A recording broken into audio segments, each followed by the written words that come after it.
Mac, the argument is always, would you rather have X-ray vision or flight? But you know us. We go deeper. We dig down real deep on the topics.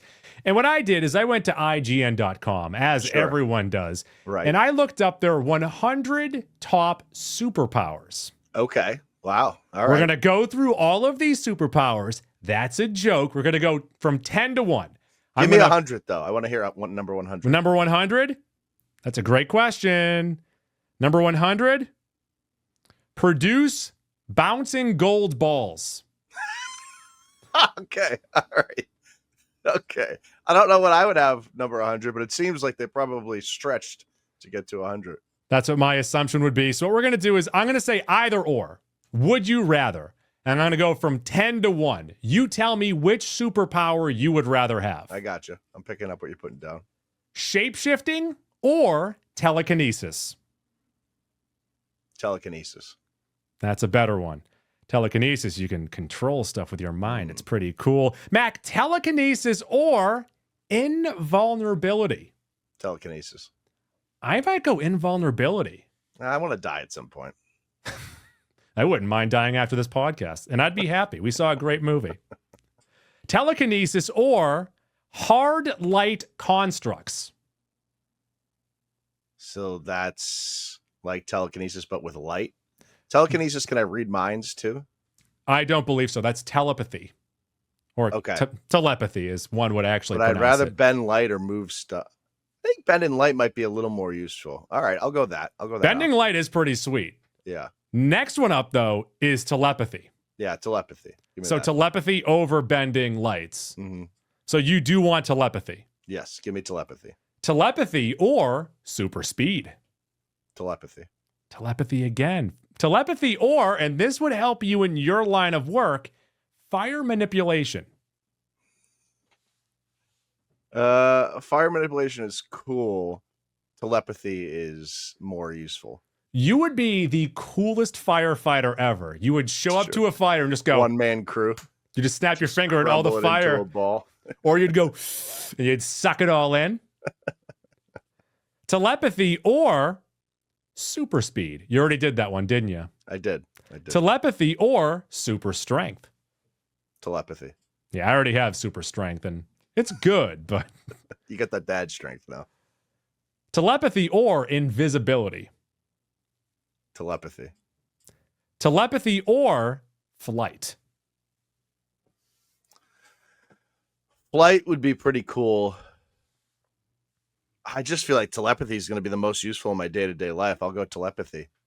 Telepathy? Why would you want telepathy? Why would you want to know what people are thinking? I barely want to hear people talk to me, let alone dig into their mind and find out what they actually think of you. Well, because you could influence people with telepathy, too. I would just cry constantly. You know? Just doing this all day. Yeah, you're doing this, but also I'm just sitting there going like, oh, they don't like me. Is that really? That's what they think of me? Once you control it, you can block it out too, you know? Yeah, you know what you could also do? If you're invisible, if I were invisible, I could just hide.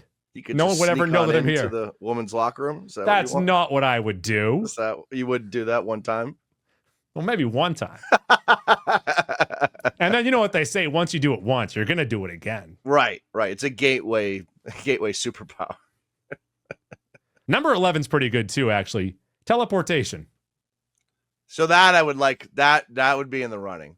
You know what? That's better than flight or speed. If you could go Nightcrawler type of thing, but just, pick where you want it, like Jumper almost too. That's pretty useful.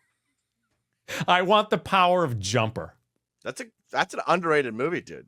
Underrated movie.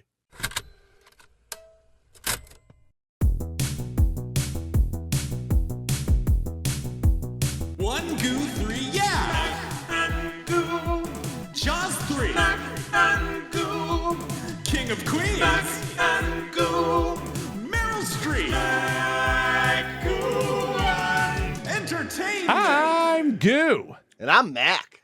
And we are the Mac and Goo program, bringing you friendship, and we are delighted to be here with you today to bring you a review of a movie That's very good.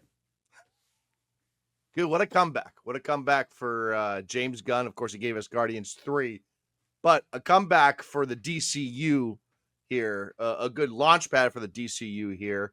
A good comeback for Superman.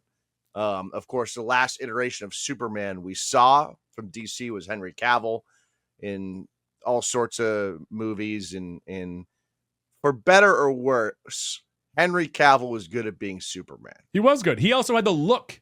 He looked great as Superman. Clark Kent, maybe not as good, but the duality doesn't matter as much with Superman as it does for Batman. Well, as we thought, because the duality of what Corenswet gave us in here, of what the way that Gunn shaped this character, and we'll dig way deeper into this, but the scene with him and Lois Lane in the interview is such a great scene of him snapping back and forth between Clark and Superman, and they gave it to us in a trailer, but that is the scene setter for this movie.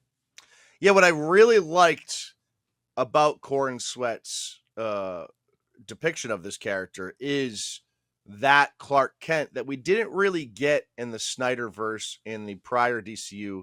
We got Cavill as Clark Kent, but more so the country Clark Kent and less so the reporter Clark Kent, the adult Clark Kent working in the city.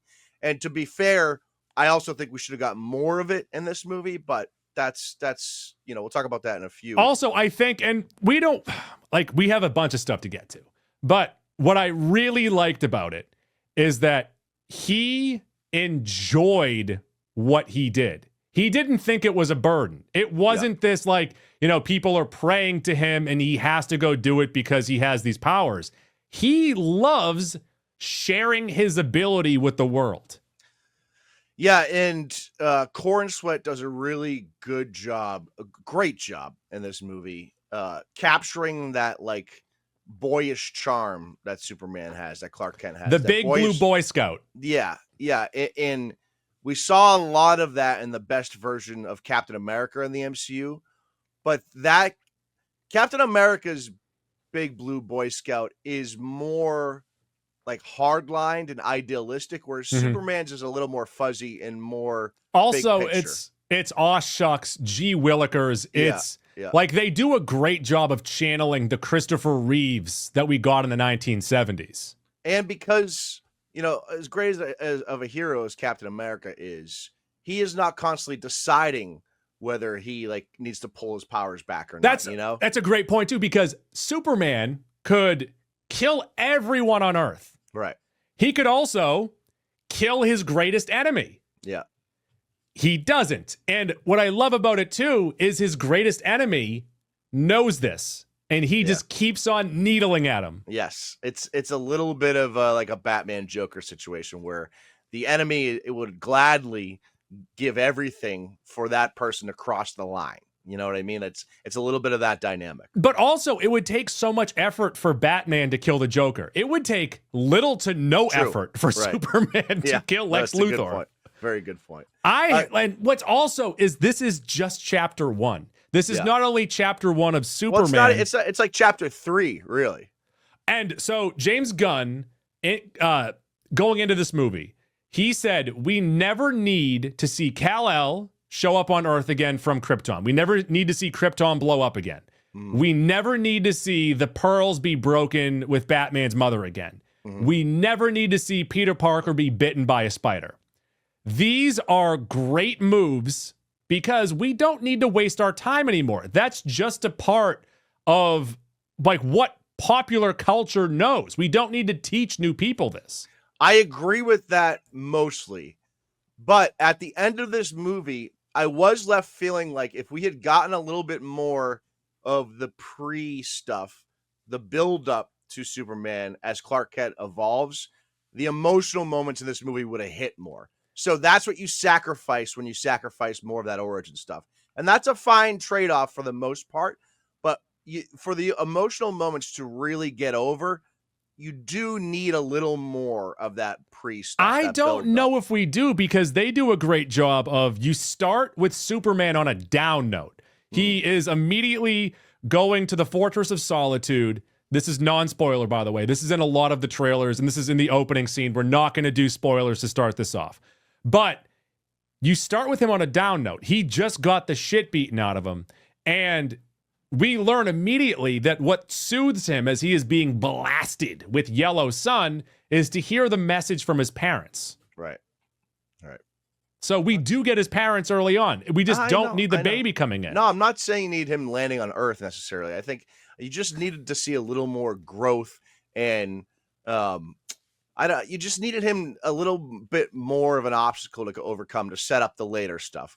I'm not saying it made the movie bad, but it just hurt the emotional moments a little bit. I That's all I'm heard, saying. and I read the police report, is that someone called the cops on you because you were yelling in the theater, "Where's the baby?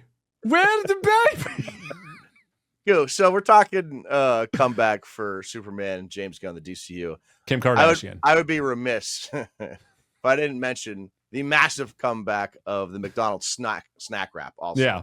I absolutely demolished 2 of these prior to heading into the theater. So I had myself a hell of a day. Have you tried the Popeyes one yet? I haven't. I have So not. Popeyes, this is a rap battle, if you will. Ooh. Ding, ding, ding, ding, ding, ding, ding. That's a really bad beat. I was trying to do 8 Mile. I couldn't do it. I thought it sounded more like Californication. I feel like, well, it's not Californication, is it? It's California Love. Oh, California Love. Yeah, not the Red Hot Chili Peppers song. It's going in circles right now. Bit of a rap battle.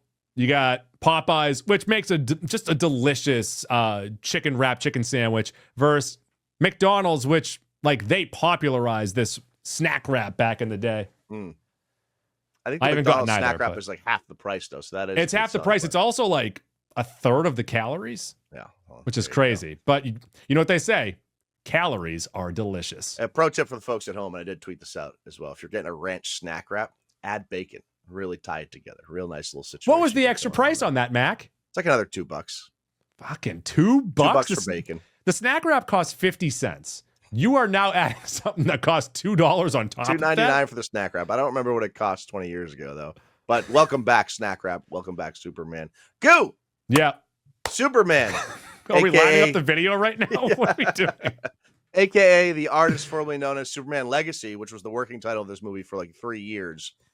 They changed it maybe 6 months ago. I don't know. But I would have been interested to see, like, was there more legacy stuff in there that he took out? Because this movie was what ended up coming out. You know, I'm a little curious for someone to ask him about that at some point.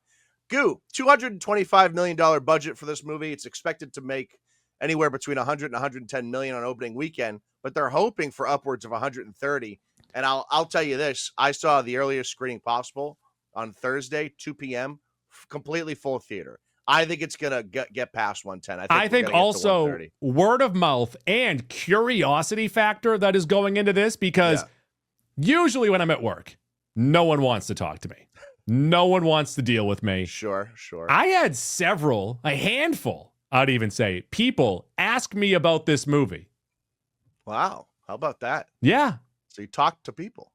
And I said, I wish I had the power of invisibility right now. This is a PG-13 action adventure in sci-fi subgenre superhero that really has become a prominent subgenre over the last 20 years, obviously. This is a runtime of 129 minutes, just over 2 minutes. And I got to say, the pacing is very strong. Yes. You are about halfway through this movie. You're like, man, this felt like the first third of a movie. Like, so, we got a lot to do here. I can't believe we're halfway through. 90 minutes into the movie, I weirdly, and I'll admit this is a very odd thing that I did, I sat back in my chair and went, I'm having a great time right now. When have I ever done that? And I was like, I've lost my love for most things, but right now, I am having a blast. Speaking of having a blast, the critics on Roddy T's 82%. The audience, very early return, 96%. So the people that have seen this movie already are loving it, including the critics. And for a comic book movie, 80s isn't super high. They did give it a 69 on Metacritic. Nice. 51 reviews. 69 for a comic book movie is on the higher side. The best ones end up in the mid-high 70s, the occasional 80. But 69 is a strong return. And of course, we've mentioned him already. This movie is written and directed by James Gunn. Some of his writing credits include Scooby-Doo, Scooby-Doo 2, Dawn of the Dead, Super, the Three Guardians movies, The Belko Experiment, The Suicide Squad, Peacemaker, and of course Creature Commandos. So this is technically like the third entry into the DCU because you had Creature Commandos and Peacemaker kind of counts, so it gets fuzzy. I would almost look at this as chapter 1 of the DC that we now know. Yeah. I would say that Creature Commandos is almost the flyleaf. I mean, technically, Creature Commandos is the first thing created for this DCU, and now it seems like in Peacemaker Season 2, they're going to retcon some Peacemaker Season 1 into this universe. So, to decide how you want. Upcoming, of course, he has Peacemaker Season 2. Goo, he's also a writer on Coyote vs. Acme. What do you think about that? I must have missed that, but that finally is getting a 2026 release date. His directing past includes Super, the Three Guardians movies, The Suicide Squad, and of course Peacemaker, and again Peacemaker Season 2. What is the famous song by Flyleaf? I just Googled it and I don't know any of their songs. I'm so sick. That one. Okay, thank you. Yeah, I forget what it's called. It's called I'm So Sick. Okay. I'm so sick. You are like a jukebox. I could mention any band, and I bet you could tell me the name of a song. No, I might be able to mimic what the song sounds like with wrong lyrics. I'll tell you what, Goo. Yeah. Every time I do karaoke, I learn something new because I'm the king of the misheard lyric. I know I'm really good at knowing 75% of the lyrics. Synopsis of Superman. There wasn't a good one, so I kind of had to get one, condense it. So this is really half from me. As Superman's actions begin getting questioned, Lex Luthor seizes the opportunity to try and get the Man of Steel out of the way for good. Will Lois Lane and Superman's four-legged companion, Krypto, be able to help him before it's too late? They're acting like Krypto has a choice. Oh, he's a dog.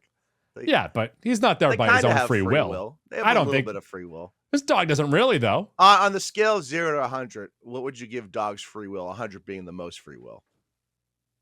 It depends on how well trained they are, and this one is not very well trained. I'd say like 27. Are you talking about a well-trained dog or a bad dog? I'm just saying dogs in general. Like average? Yeah. 1/3. 33. You went 33. You went higher than I did. Little than you, but you're higher on dogs.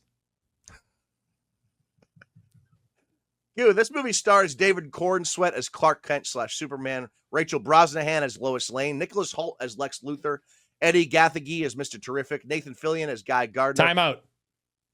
Nathan Fillion in this movie, if you close your eyes, you might think is Woody Harrelson.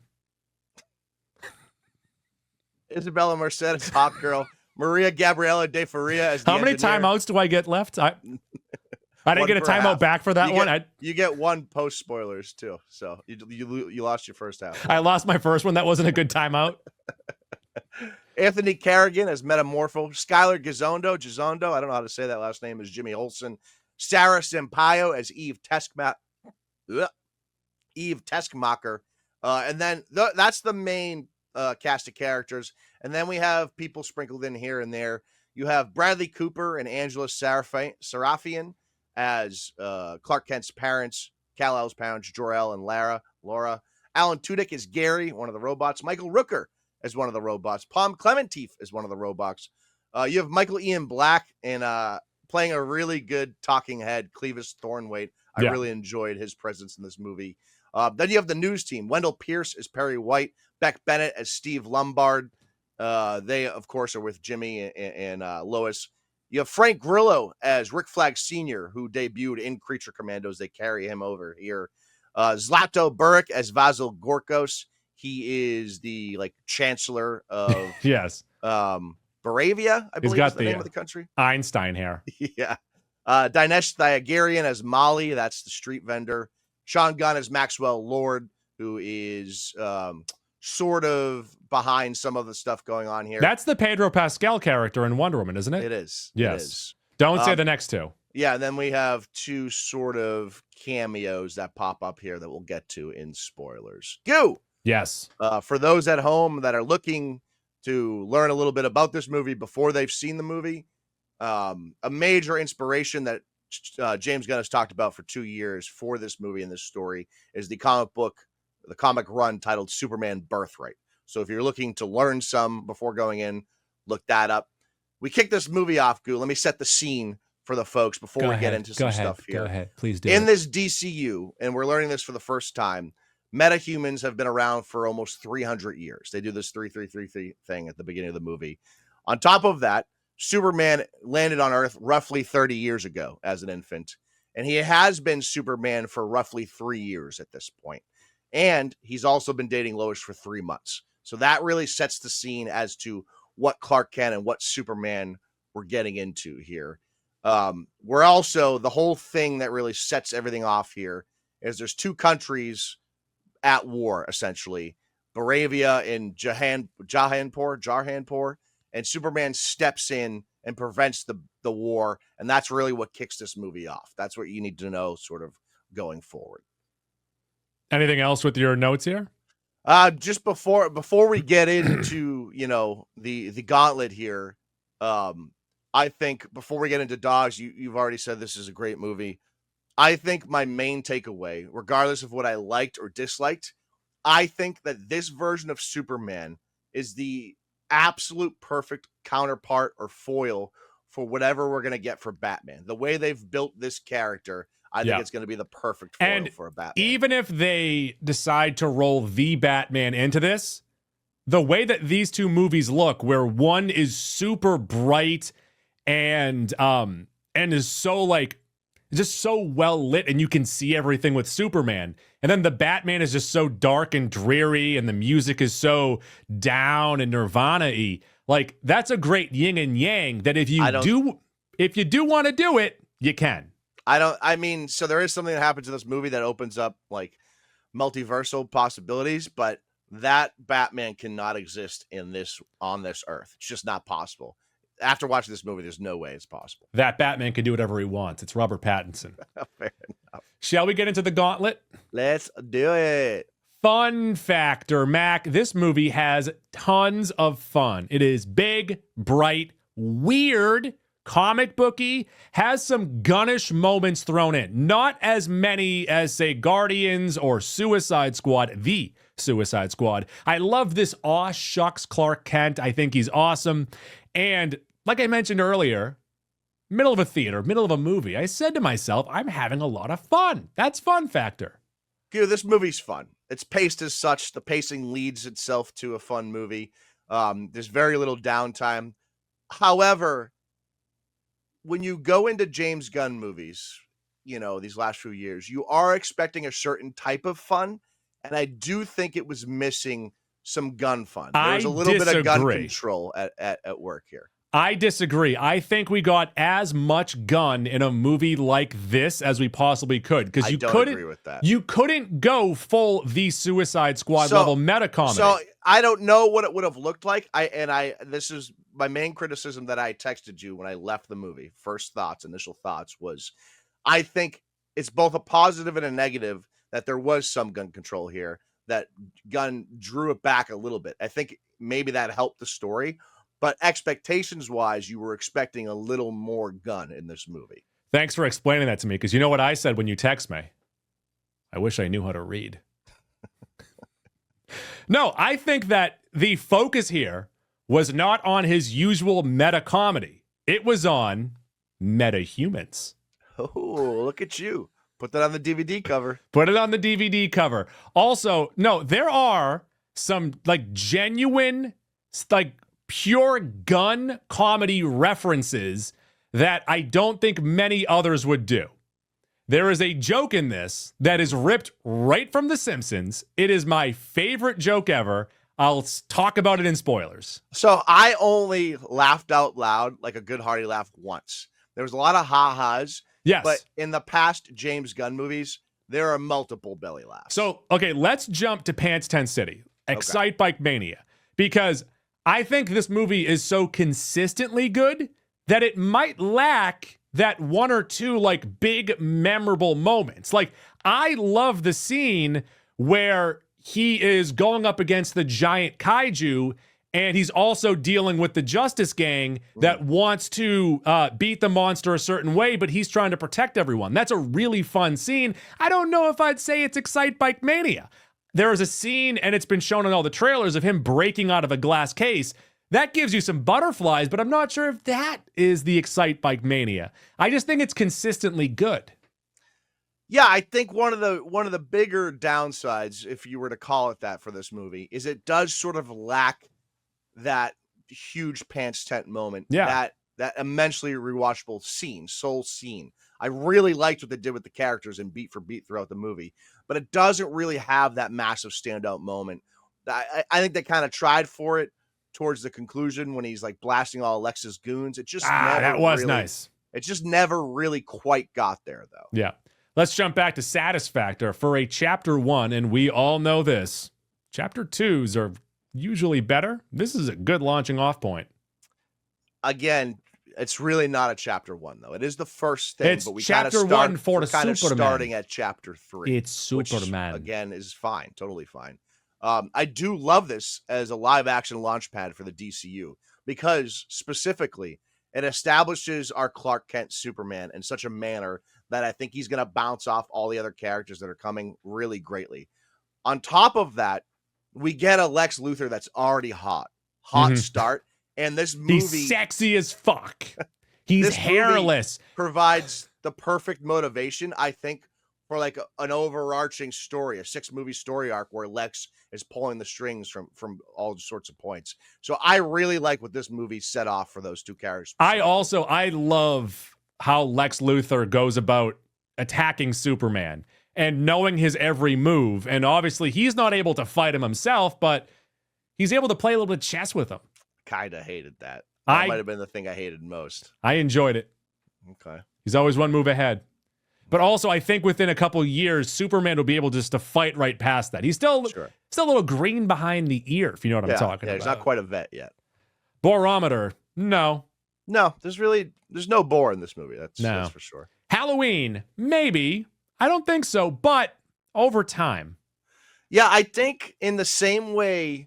Now, this isn't necessarily fair because we're 36 movies into the MCU. And we're 36 years old. I think this may end up having some of that fatigue we ended up with phase 1 of the MCU, where we don't really look back on them as the best movies in the MCU. And a little bit of that is because it has to do certain things to get the universe going.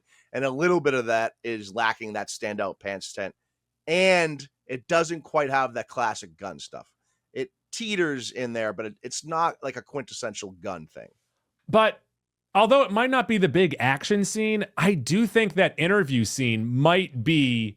It's a great scene. It might be the go back. If I'm going to watch one scene from the movie, that might be it. But and it does a good job at defining both of those characters. But also maybe the fact that it doesn't have that one big standout scene, that just says that I'm going to go back and watch the full movie multiple times, as opposed to I'm scrolling on YouTube and I'm like, oh, I remember when Quicksilver saved Magneto. And I watched that for the 50th time. Yeah. No, I get what you're saying. It's better than Waterworld. It is better than Waterworld. When life gives you Plemons, you say Jesse Plemons is the best, and I hope that he will one day, and there's been rumors, he'll join one of these types of movies.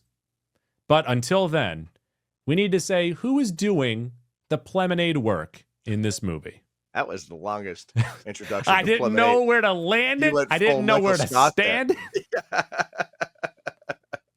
Beck Bennett. I love Beck Bennett. Beck Bennett is such a wonderful addition to this movie. I'm not even sure who he is. I think he's the sports guy, maybe. He felt a little out of place, to be honest. He made me laugh. I think that's really good, though. He made me laugh every single time. It felt weird. I still don't know how I feel about his character, but he did make me laugh. I love how the first time you see him, Clark Kent walks into the Daily Planet, and he just goes, "Hey, Kent, you know what an adverb is?" And he slaps him on the chest with the piece of paper. And it's so funny because Clark Kent, 6'5", I know he's wearing glasses, but clearly would just beat the shit out of him. He doesn't care. My Plemonade, I think very clearly here goes to Nathan Fillion. He was, I think, the funniest character in the movie. And, you know, Nathan Fillion obviously has a certain type of way about him, and he is half playing a similar Nathan Fillion character we've seen in the past. But Guy Gardner, Green Lantern, is a very funny character. And I wasn't sure how I was going to feel about this character going forward. And especially knowing we get that Lantern series coming up with 2 separate Lanterns. It's not Guy Gardner. I want more Guy Gardner. I hope he comes back. You know who was also very good was Wendell Pierce. Yeah, he's playing the same character that Wendell Pierce always plays. I'll say, but he's very specific. Smoke a cigar and just yell, print it. That's it. Hit send. Yeah. Is that all we have? Oh, Max Credit Union. You could get, so as a team award, I want to give credit to the casting department for this movie. And I know James Gunn had a huge hand in that. They fucking crushed the casting in this movie. Amazing. Yes. Everyone was cast nearly perfect. But especially my actual credit is going to go to David Corenswet. He was perfectly pulling off, like I said before, that boyish charm, that Boy Scout that Superman needs, while simultaneously being a badass. Cavill was great at being the badass. He lacked in the boyish charm part. It just was something that character lacked. Not necessarily his fault. You know, it's a writing thing too. But this movie does not work without Corenswet being able to pull off the Clark Kent part. Yeah, I say James Gunn, but casting is a great point by you because leaving the movie, as I was talking to my wife, we were talking about how this is the beginning of a new universe. And what's great about it being a universe is that you could see any of these characters not only in Superman movies, but they could sprinkle them into Flash movies, Wonder Woman movies, Batman movies. So hopefully we do see these guys that might not have gotten as much of a spotlight in this. They can show up elsewhere. Yeah, and you know what? To that point, specifically with the heroes, Eddie Gathegi as Mr. Terrific, we already talked about Nathan Fillion, and Isabella Merced as Hawkgirl were great, especially Eddie Gathegi. And like, I'm gonna be looking forward to seeing them popping up in more DC things. Do you think that Maya Hawke auditioned for that, and she was like, "I'm not wearing the costume, but guys, I am Hawkgirl. I am." That made me laugh every time. Every time. So stupid. Also, powers kind of stink. I don't really know what her powers are. I have no She idea. can fly, and she has a mace. Yeah. Having a mace is really impractical, by the way. Would you rather have the mace that she had, which was like the stick with the ball at the end, or would you rather have it on a chain so you could swing it? Chain, much more practical. But there's a lot more accidents that could happen. Yeah, but you have more reach, more velocity. I would like a chain that, like, when you go like this, like when you fling it out, it like flies off like I'm a Machamp. Like it extends? Yeah. Okay. Yeah, sure. That's not the character in Mario, is it? That's a Pokemon. Nope, it is. Oh, R.I.P. The guy that did the voice of James, Professor Oak, Gary Oak, and Meowth passed away. Yeah, specifically James and Meowth are great voices, so R.I.P. that guy. You didn't like Gary Oak? Yeah. It's a great rival. It's a great rival. Ash never knew what to do with him. Go! What? Oh, let me just point this out. Very crazy. In the game, he had a Rattata, or he had a Raticate, and then you leave that spooky island. Suddenly, he doesn't have a Raticate. Did the Raticate die? You sure? Sure the Raticate goes away? That Raticate is a real son of a bitch early on when it gets Hyper Fang. That shit sucks. Telling you right now, Raticate's dead. It is a rat. It is a rat. Are we on hot dogs? Yeah, Goo, give me your hot dog score here. Lay it on me. Hot dogs. Hot dogs. Hot dogs. Hot dogs. Da da da da. Oh my God. Fucking score ripped. Score is very good. What it lacked in a soundtrack, what it lacked in a James Gunn soundtrack. That's the other thing I forgot to mention. I'm glad you brought it up. But it didn't have a kick-ass James Gunn soundtrack. That did bother me a little bit. The score was awesome. The only part of the score that I did not like is when they were at, there's a machine that they go through, and every time I thought it was too loud and too rock and roll. I said, you turn down that music, James Gunn. Okay, all right. As I called the cops on them. This is bright, vibrant. It's a fun movie. I thought they might have spent a little too much time when they go into the machine. I don't want to say what they do in there. We'll talk about that in spoilers, but they spend a lot of time in there. I love this Clark Kent Superman and how he interacts with the world and how others deal with him, because he just wants to do good, but it's funny that others are just annoyed by him trying to do so good or being a goody two-shoes or obviously they do play with the fear of him being from another planet. That's also a theme in Batman vs. Superman, by the way. I feel like people have kind of overlooked that when looking at this movie versus that movie. But also his interactions with the Justice Gang is really funny.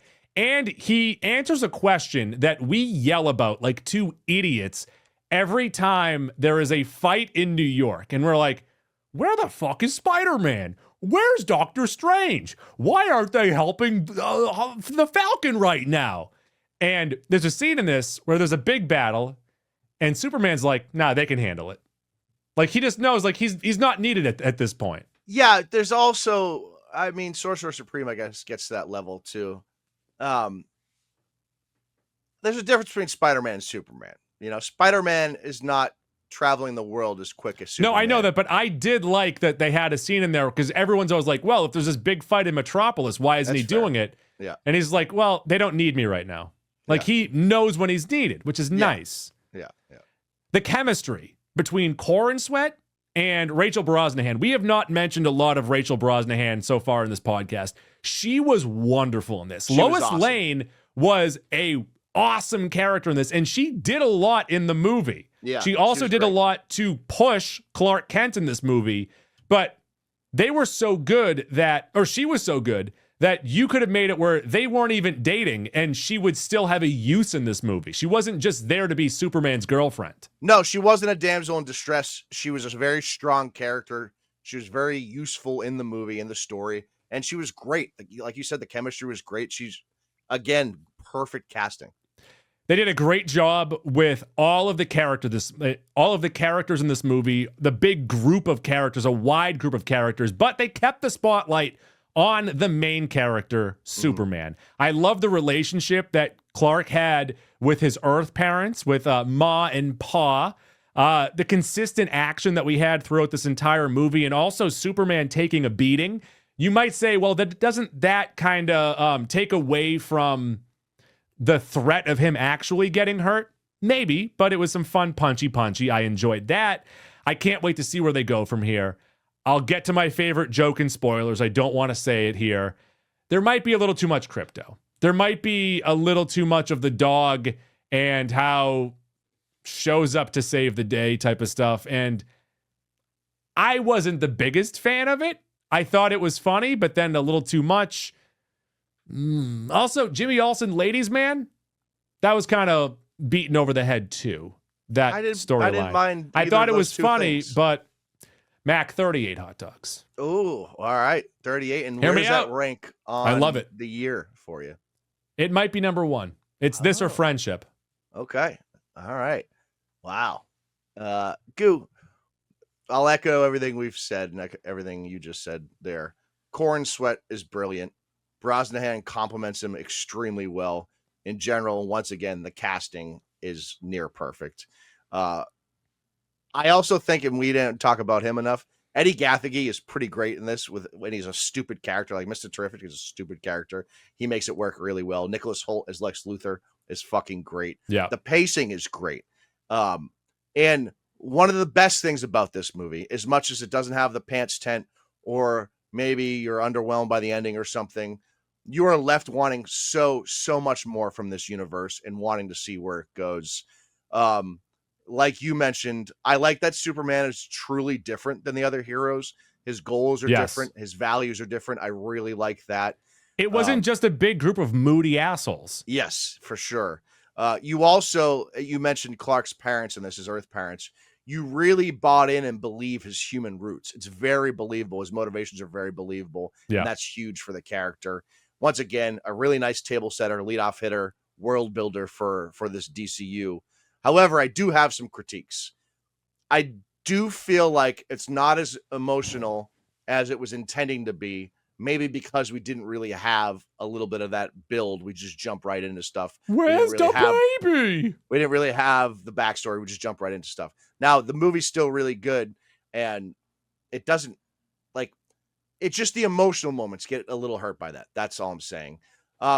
There's a little bit of a twist in here with a character in the third act. That is not at all surprising, and I'm not sure I liked it. It's one that the internet's been You have to talking tell about me for in like 4 months. exactly what you're talking about. But Okay. oh, I know what you're talking about. Yeah.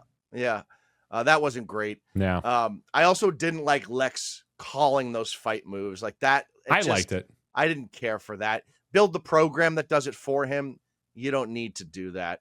And once again, there probably wasn't enough Gunn in this for me. Like, I am happy he filtered himself a bit for the sake of the story, and I understand why this movie is the way it is. But personally, I love James Gunn, and I love his movies. I love the Guardians movies, second, third one, probably more than most people. So I just wanted a little more of that Gunn flair. And so I have this 35, 36 hot dogs. I'm like teetering right in between. It's my number 4 movie of the year, but to me, pretty clearly behind 28 Years Later, Sinners, and Friendship. And I think it was just a little bit better than Thunderbolts. So that's where I have it. Shall we spoil? Spoilers. So number 1, my favorite joke in this movie, this reference that I might have been the only person like really cackling in the movie theater for, was when they go into this pocket universe, which, by the way, I thought they spent a little too much time in there because let me stop you right there. Go ahead. I think they spent so much time in there because I think that's going to be really the big, I agree. the big jumping pad for this universe. But I think compared to how the rest of the movie looks, where the rest of the movie is bright outside blue sky, this, I thought, just kind of felt like jumbling of colors at certain points. Yeah, but it makes sense for what it is. I know. But it also did contain a lot of Gunn stuff, where Gunn got really silly, Gunn got crazy. Mm-hmm. And the joke that I love, and this is a reference to The Simpsons, I think, is while they are going to put Superman in a cage, Lex Luthor points out that he has hundreds of monkeys that type out hate tweets at Superman. Yeah. And that is I believe, a reference to Mr. Burns that had 100 monkeys on 100 typewriters trying to type the great American novel. I think it's referencing multiple things, I'm sure, but I think it's sure just that's Simpsons. part of it. I don't think it's just Simpsons. It was the best of time. It was the blurst of time. Goo. The major, more like super shit. The major moment in this movie that kicks off the second half of the movie is the engineer who is working for Lex Luthor decodes the broken part of the message left by Jor-El and Laura, Clark's parents. And they tell him the second half of the message that he doesn't get, essentially to rule over the earth. Additionally, take a harem of lovers, which I like that little. It's Omni-Man style. It's you are better than these people, and you should not associate yourself with them. You should be above them. Yeah, and it makes sense based on the being that he is. Yeah. And then Lex weaponizes this information to manipulate the media, the government, everyone. And he doesn't have a fear of Superman. He's in fact the opposite of that. So that's really what makes the second half of the movie go.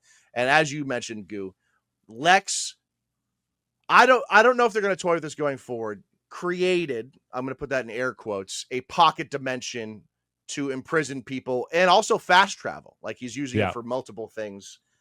We also saw this technology pop up in Peacemaker with his closet when he opened it. It was like a little pocket universe. Oh, yeah, you're right. Dimension. Yeah. So that's probably related here. I also think they specifically said it is a rift in between two different universes, which means they're already sort of talking about multiversal ramifications. And of course, the climax of this movie is Superman defeating Lex and him and Mr. Terrific closing the rift. But the big thing, and I mentioned this above, we get this reveal that Ultraman, who was actually was also the Hammer of Baravia. He's a Superman clone, DNA that Lex got from a hair strand from Clark Kent. So he's like imperfect. He ends up stuck in this little pocket dimension in that black hole. And I wonder if they're setting him up to be the Bizarro Superman. It seems that they're kind of heading down that storyline. And that's bizarre. Like, he sort of combined characters to end up with the Superman clone, maybe ultimately Bizarro, because it's a massive change from who Ultraman is in the comics. They sort of combined Ultraman and Bizarro to get that character. We also get, as Lex is being arrested, they mentioned they're going to take him to Bel Rev, which is the prison that we saw in the Suicide Squad and Creature Commandos. Oh, so nice. I wonder if Lex meets some characters we've already met, and that comes into play later. Additionally, Goo, at the end of the movie, not a post-credit, we get Supergirl arriving on scene to pick up Krypto. And I'll tell you what, just her like 30 seconds on screen, I really liked Millie Alcock as Supergirl. Yeah, I'm all in. I loved that, and I'm like, I think this is going to be a fun flip side to what we just got in this movie. Yeah, and that's the next DCU movie coming out, is Supergirl. And if you're looking for some background there, apparently that's going to be centered around a comic called Supergirl, Woman of Tomorrow. And I guess the main difference between Supergirl and Superman, at least what's going to be in this universe, is when she arrives on Earth, she's already like 15, 16, 17, 18, 19, 20. So she has Krypton experiences, and Superman does not. And so that really drives the difference in their characters. So that'll be interesting to see how that plays out. You know what I didn't like? What's that? And I think a very simple change. I didn't like Lex Luthor crying. Yeah, it was like an emotional thing, though. You know? I know, but I think if he it was like an anger cry. I know, but I feel like, and Nicholas Hoult is a great actor. He could have gotten that through the camera without tears. Yeah, I fair. I didn't mind it. That Ultraman reveal, though, like the internet was all over it so long ago. And the fact that we're not really sure like what that character is going to be, I just didn't love it. As soon as they pulled off the helmet, I gave a quick one of these to see if it was Henry Cavill. And then as soon as I saw that it was just another Corenswet, I said, all right, whatever. Yeah, it's a choice. Also, I guess if he is going to become Bizarro, though, he does need to be a Corenswet lookalike. Also, and I didn't want to ask my wife this because I didn't want her to think I was stupid. But in the first scene, I was like, is that Bradley Cooper? I was having a real tough time with that. Oh, so I knew that casting. So I knew that was him. Yeah. I didn't know it. And I'm like, yeah. I think they announced that a couple months ago. Maybe isn't the most publicized one. Yeah. I didn't know who the lady was. I was like, is that Lady Gaga for a second? Couldn't tell. Yeah, I was Couldn't tell if they got the squad back together there. Is that Bradley? I thought they were both Bradley Cooper. Here we get a mid-credit and a post-credit here. The mid-credit is Superman and Krypto looking back at the Earth from the moon. It's just a nice little shot. Yeah. The post-credit was interesting to me. You have Superman and Mr. Terrific looking at a building that didn't quite get put back together. Yeah. So I'm curious if that means that rift is still a little open. Why didn't Superman use his strength and just push it back a little bit? Yeah. I know, tectonic plates, maybe. I don't know. But also, I was curious about that. So I said to you, it's a very Gunn-like ending because it could mean something, but it's really more there to be silly. Yeah, to build the dynamic between Superman and Mr. Terrific. And James Gunn has said he's not going to utilize the mid and post credits the same way the MCU has to like introduce stuff. So maybe it means nothing, but I was curious about that. Oh, Peacemaker in this. That might have gotten the biggest pop in my theater. Oh, really? Yeah. Yeah. I was expecting to see him at some point. The way they used him was pretty good with the Talking Head show. Yeah. That was not bad. We get the quick Maxwell Lord scene too of him talking about both conservatives and liberals hate Lex Luthor. Well, he's also the one funding the Justice Gang. So there's like similar interest things going on there. He's Do you see yourself an enemy of Luthor. Do you see yourself in Lex Luthor? I mean, balds usually stick together, but that's a tough one. No, you said I'm behind this guy. You know what I did like What's when he dropped his office out of the building and it became a ship. That was cool. I do love the line, and it's in one of the trailers. By the way, this is the first time that after a movie, I went and I watched all the trailers again. Because I'm like, oh, where are these parts in the movie? And they were mostly at the beginning. But the Lex Luthor line of you call yourself Superman, but you're not a man. You're an it. Like, that's a fucking great line. Yeah. And really mean. well delivered. And it's really mean because it's all Clark wants to do is to be a good human. Right. And Lex couldn't care less about being a good human. It's a great dynamic. Because Lex also, he believes that brain should be the most important thing in the world. And people are fawning over brawn. And he cannot stand it. Yeah. It's a good dynamic that they I love it. Yeah. That's really good. Also, and this was another scene that was released as a YouTube clip. I think they showed it on one of like the late night shows. But when Lex takes the dog and Superman goes into his office, throws the desk, pushes Michael Ian Black, Luthor is just sitting there drinking coffee, kind of needling at him, poking at him, because he knows that Superman's not going to hurt him. Yeah, it's good. He's had enough experiences and has learned enough about Superman that he literally doesn't have to fear Superman. And even at the end of the movie, Superman doesn't lay a finger on him. I think Krypto bites him a little bit, throws him around, but it isn't Superman. Yeah, it's not Superman. It's a good point. I also really liked, and they were talking about this in the weeks leading up to the movie. This is one of the best things that the old DCU did, the Snyderverse did. With the voice? Explain Batman's voice change with a little modulator. One of the best things instantly that this universe has done is saying that Superman has these hypno glasses. Simple as that. We're going to believe all these kaijus, all these fucking things. I can believe that he's got magical glasses. Why not? You know what I would do is if I was Batman, say Bruce Wayne, I would talk like this. I would talk like Goo, nice, beautiful, deep voice, velvet, if you would. And then when I put the cowl on, hey, y'all, it's me, Batman. Who wants to fight? He's just a zesty Batman. I also liked that Guy Gardner gave up this information and gave up the Clark Kent. That was a good scene between him and Lois. That was a pretty funny scene. Yeah, and then also at the end of the movie, Perry's like, "How long have they been hooking up for?" Yeah, that was good. Oh, so Jimmy is first off in the comics, he's pretty much just his sidekick. He's the goofy sidekick. In this, he's a ladies' man. He's got a Rolodex, a leather book of phone numbers. And one of those is Lex Luthor's current girlfriend. What is her name? Mutant Toes. Mutant Toes. Her name is Eve. So this is the only thing I felt like that would be divisive from this movie is this. Feels how a little they forced. find everything out. Little forced. This is really convenient, and it makes her look super smart. Not to say that she's not smart, but it's very convenient that she has all of this shit. So that's another thing I didn't quite care. Also, show us the feet. Yeah, show me the goddamn toes. If you're gonna name her Mutant Toes, show me the toes. I'll pay extra. Like have her walk in dog food or something. Like let us catch a whiff.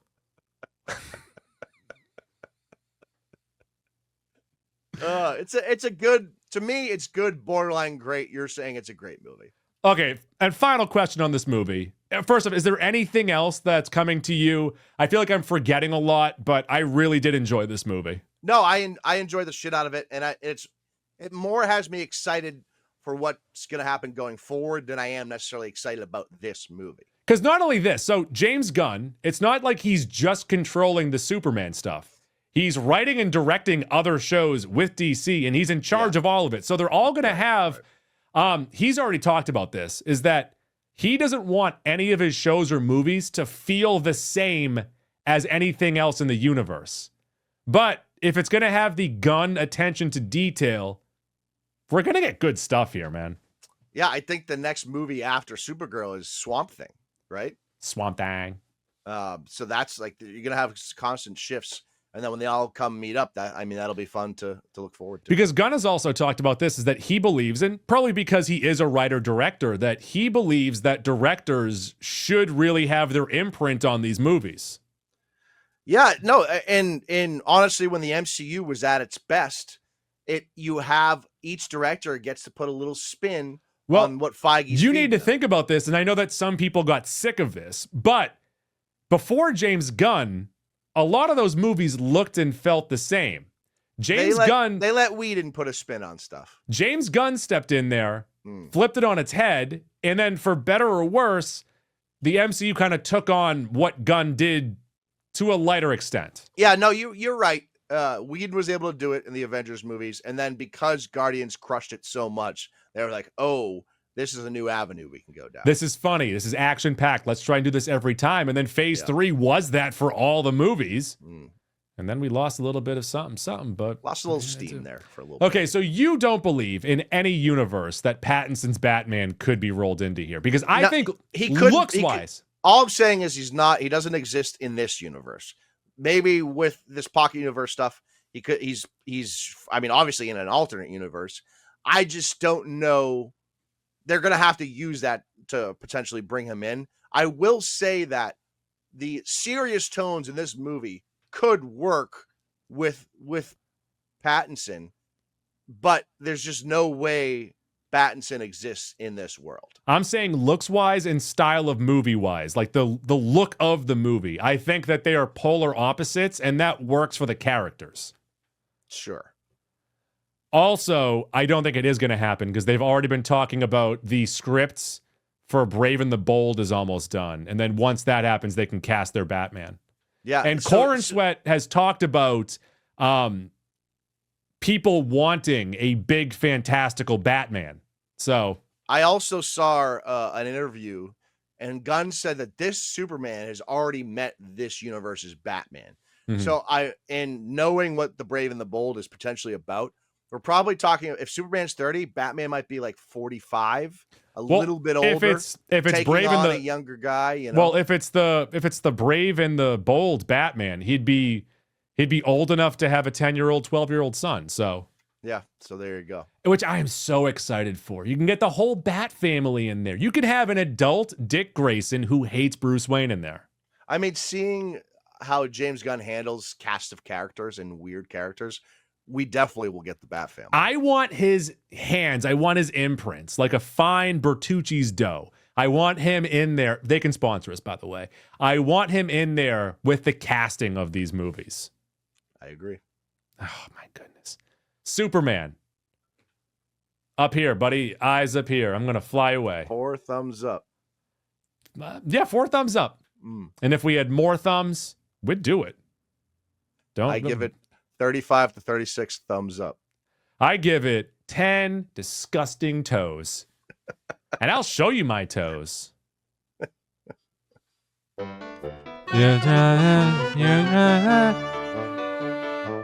Let's get into Maxac. And Maxac could be anything it could be about. Mac, in the past, we have taken on the summer like no one else ever has. Usually, we'll do a hashtag with the food, our most popular of the bunch, Meatball Sub Summer. Just Meatball Summer, I believe, actually. But usually I'd be consuming many meatballs. I had to stop one summer because I had a colon issue. But Meatball Summer, I believe we've done twice. I think we've tried Buffalo Chicken Summer, maybe Italian Sandwich Summer. You're not a big fan of that, but I will say this. There is no more thirst-quenching sandwich in the hot, hot sun than a delicious Italian. I don't want you to describe a sandwich as thirst-quenching ever again.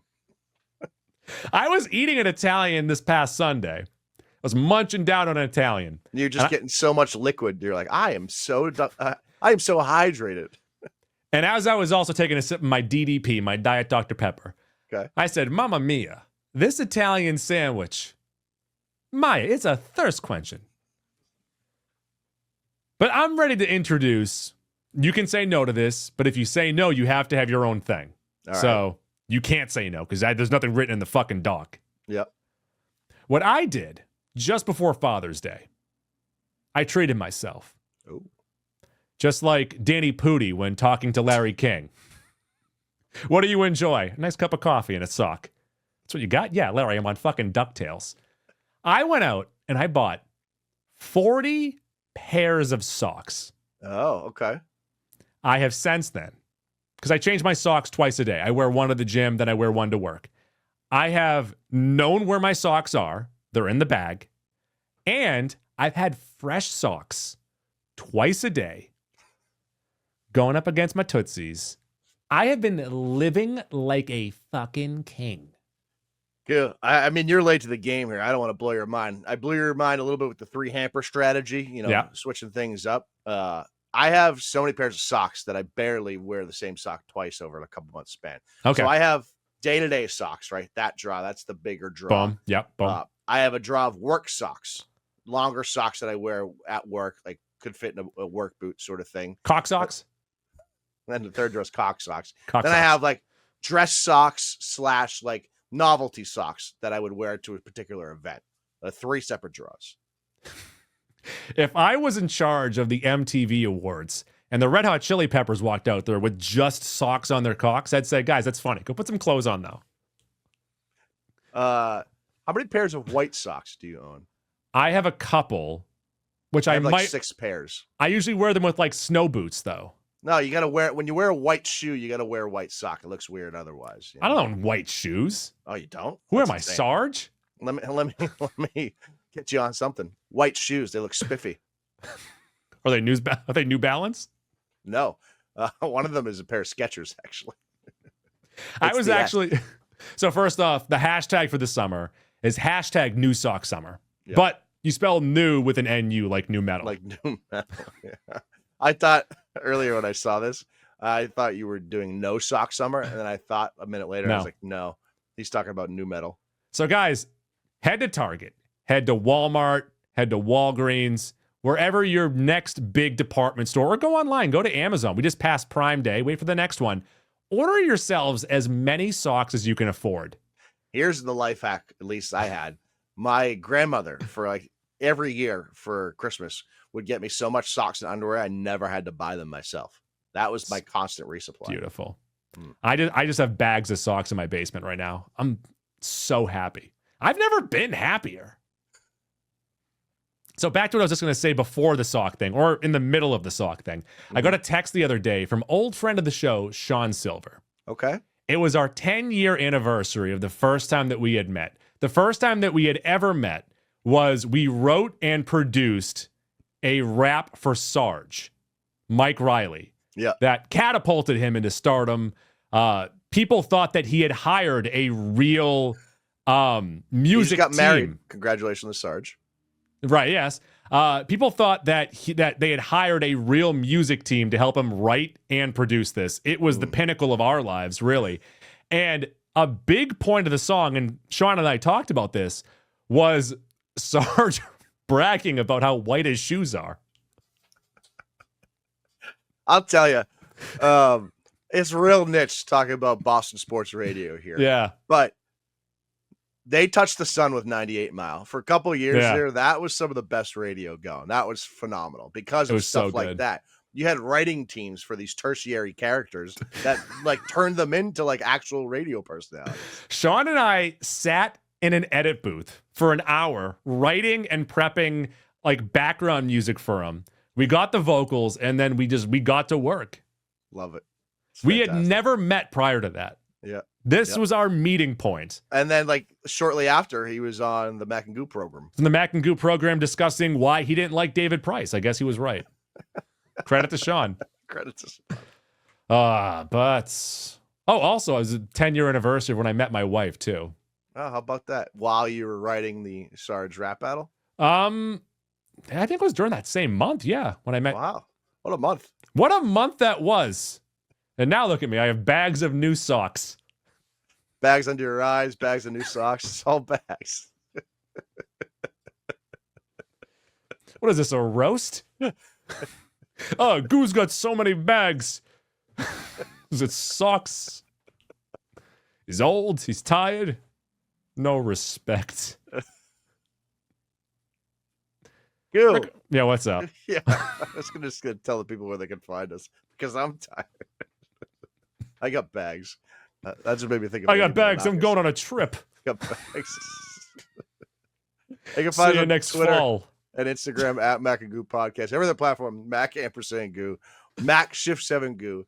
That includes Facebook, Stitcher, TuneIn, Castbox, Spreaker, Google Play, iHeartRadio. We are on Spotify. More importantly, we're on Apple Podcasts. Get on there, rate, review, subscribe, 5 stars. If you do that, maybe one day you'll get a beautiful white T-shirt, Sarge white T-shirt from the folks over at Watertown Sportswear. Watertown Sportswear, 34 Mount Auburn Street in Watertown. WatertownSportswear.com.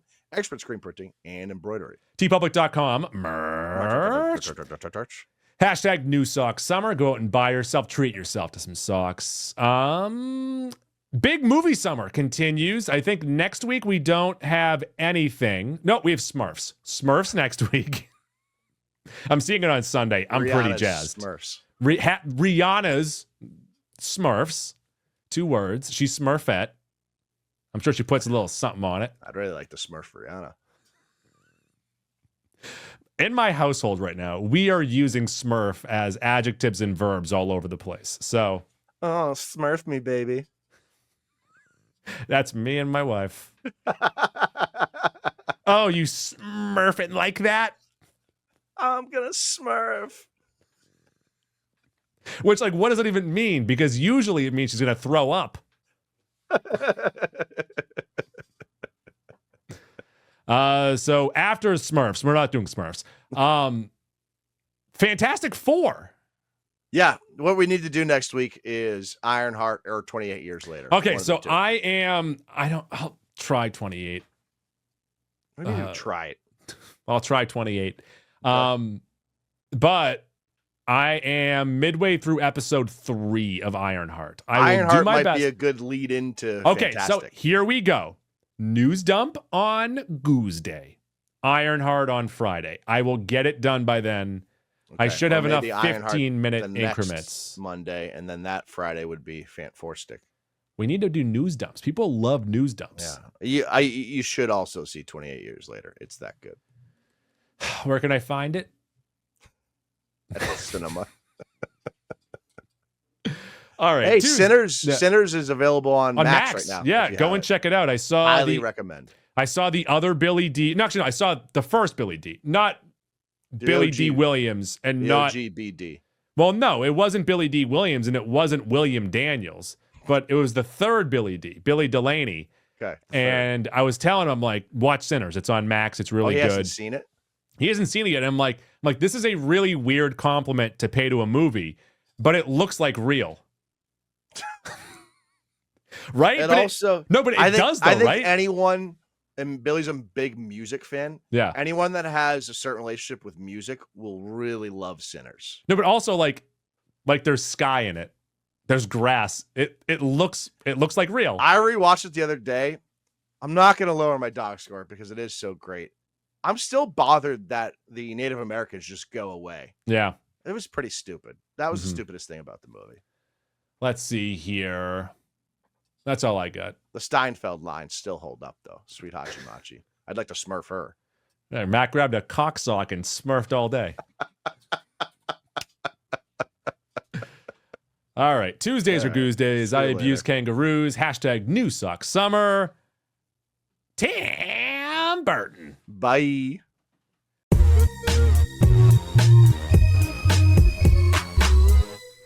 Please flip the cassette over to side B to continue the adventure. Now it's time for girls jumping on trampolines.